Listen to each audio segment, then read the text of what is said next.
The only good Halloween related movie out, and it's a movie starring Jack Black?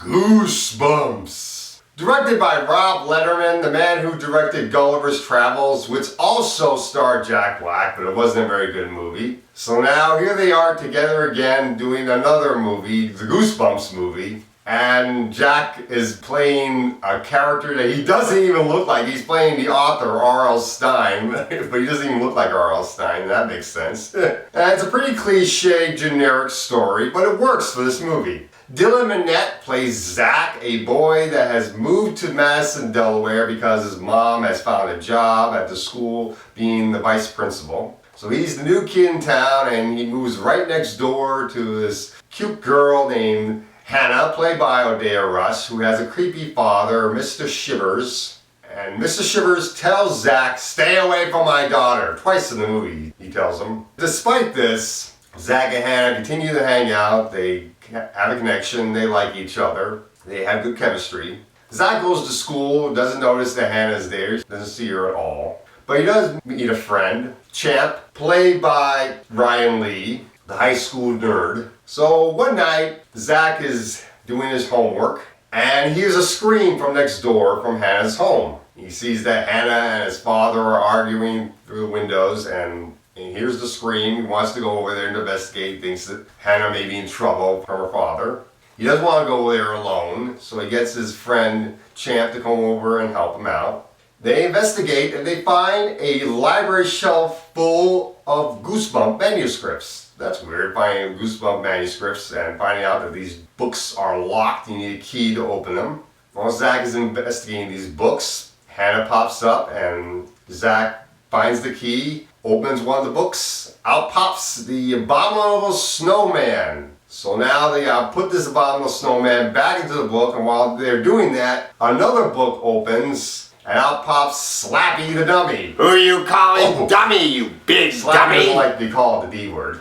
Anyway, Slappy lets loose all the Goosebump characters, and he becomes their leader. So now, Mr. Shivers, Champ, Hannah, and Zach have to find a way to get all the Goosebump characters back to their books while they're running havoc throughout the city, and we have our movie. Surprisingly, this movie is actually pretty good, despite the fact that it's a generic cliche plot and the other flaws in the movie, which I'll get to later on in the review. This is actually a pretty good movie. Jack Black is very good at being creepy and spooky with the character of R.L. Stine. I really like the way he played the character.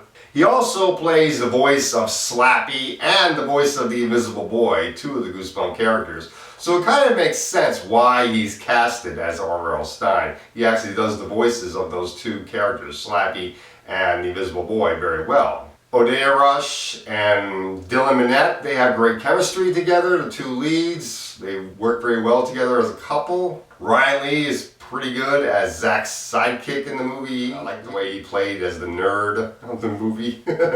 And the premise of the characters popping out of the books and then you have to find a way to get back into the book, that actually works pretty well. This whole plot works very well at the theme of Goosebumps, which is to get kids to read, and in the idea of also doing creative writing, which is one of the main themes of Goosebumps, getting you to read books and the desire to write your own stories as well, which is awesome. The flaws of the movie, this movie does have flaws, as any movie does. For one thing, the CGI on these characters is not very real. The Goosebump characters don't look very real. I can understand why they went for cartoony like CGI. They wanted to make the characters look good, but not make them look too real, because this movie's geared towards children. So let's not make them too real, or else the kids will be too scared. You know, this movie's more geared towards kids that are 10 and up, or young teenagers. They wouldn't mind seeing scary stuff in a movie, but it's not made for kids that are younger than that. It's like 6 years old, 7, no, that's wrong. Another negative of this movie is there are way too many characters in this movie. Way too many Goosebumps characters, all competing for screen time. Not only do you have the Abominable Snowman, the Invisible Boy, and Slappy, you have a werewolf, you have an evil clown, there's a giant praying mantis. There's all these characters in this movie, aliens with freeze guns, and they're all competing for screen time, and a lot of the characters that the people that read the books like, you don't even get to see totally very well. And one of the characters that was very popular was this story about a Halloween mask, and I hear that Halloween mask is in the movie, but it's only in there for like 20 seconds maybe, if it's even in there, and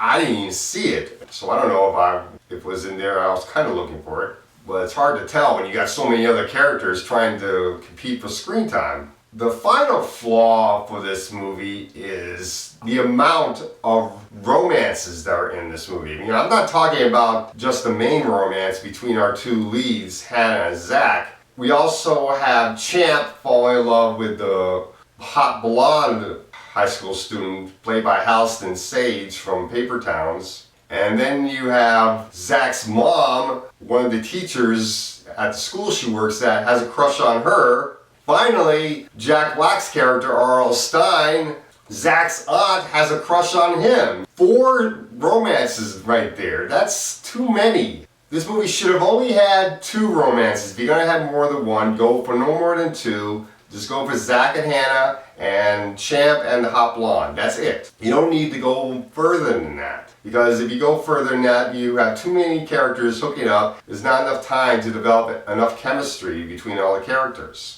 Yeah, Zach and Hannah had pretty good chemistry, but they didn't really get enough time to develop chemistry with the other couples that were on the screen, and those couples just felt forced. But despite the flaws, this is a pretty good movie. Anybody who is nostalgic for Goosebumps and nostalgic for the TV show is gonna like this movie. I'm a fan of the TV show. I never read the books though, and I liked the movie. I did like that the alias that R.L. Stine has in the film, Mr. Shivers, is a reference to this other horror series that was for kids that you find at dollar stores called the Shivers series. And R.L. Stine does have a cameo in the movie. That's pretty cool. Don't want to tell you who he plays in the film, but you'll find him pretty quickly. So there's that to look for as well. And it's a pretty good movie. I'm going to give this movie a B. Definitely check this movie out if you're a fan of the series, or if you have kids that are within the age demographic that this movie would be good for. Generally 10 and up. No younger than that, really. And that's all I got to say for Goosebumps.